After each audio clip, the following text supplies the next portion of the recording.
Bismillahirrahmanirrahim. Assalamualaikum warahmatullahi wabarakatuh. Perkenalkan, nama saya Nurul Anissa dengan NIM 230404502018. Pada kesempatan kali ini saya akan menuntaskan nilai ujian tengah semester saya dari mata kuliah Teori Konseling Behavioristik, di mana saya akan membahas mengenai fobia ketinggian atau bisa disebut akrofobia. Fobia ketinggian atau akrofobia merupakan bentuk ketakutan berlebihan dan tidak rasional terhadap tempat-tempat tinggi. Kondisi ini apabila tidak ditangani dengan cepat dapat menghambat aktivitas sehari-hari, terutama pada anak-anak yang sedang berada dalam masa tumbuh kembang. Nah, laporan ini disusun berdasarkan pendekatan teori behavioristik yang memandang fobia sebagai perilaku yang membentuk melalui proses pembelajaran. Pengalaman yang traumatis dan penguatan negatif berperan besar dalam pembentukan pola perilaku ini. Studi kasus difokuskan pada Rayhan. Rayhan ini adalah seorang anak yang berusia 10 tahun yang menunjukkan gejala fobia terhadap ketinggian sejak mengalami kejadian hampir terjatuh dari balkon lantai 2. Nah, sejak hari itu Rayhan ini menghindari berbagai aktivitas yang berkaitan dengan ketinggian, seperti menaiki tangga, mengikuti kegiatan luar, maupun menaiki wahana-wahana.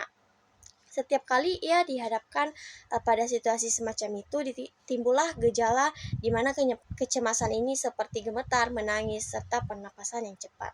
Nah, melalui pendekatan behavioristik, kondisi ini dipahami sebagai respons yang diperkuat dengan rasa lega setelah menghindari stimulus yang disebut sebagai penguatan negatif. Nah, untuk mengatasi permasalahan tersebut digunakan teknik desensitisasi sistematis. Teknik ini bertujuan untuk mengurangi ketakutan secara bertahap melalui 3 tahapan utama. Yang pertama ada pelatihan relaksi, yang kedua penyusupan hierarki ketakutan, dan 3 paparan bertahap. Nah, pertama Rayhan diajarkan teknik relaksasi. Nah, seperti pernapasan dalam, relaksasi otot proksesif, dan visualisasi positif guna untuk menenangkan respons fisiologis terhadap kecemasan.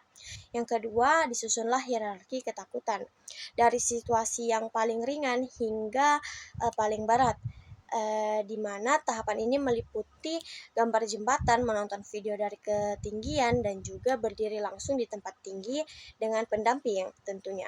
Nah, yang ketiga dilakukan paparan bertahap terhadap situasi tersebut. Rayhan mulai diperkenalkan pada stimulus yang paling ringan sambil menerapkan teknik relaksasi yang telah dipelajari.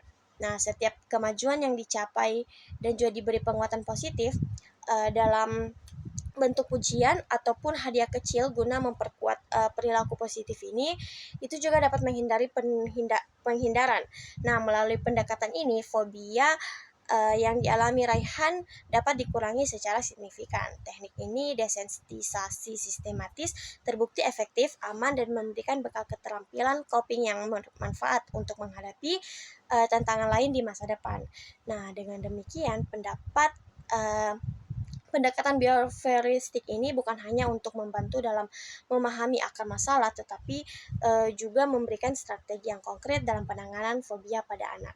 Mungkin itu saja yang dapat saya sampaikan, kurang lebihnya mohon dimaafkan. Wabillahi taufiq wal hidayah. Wassalamualaikum warahmatullahi wabarakatuh.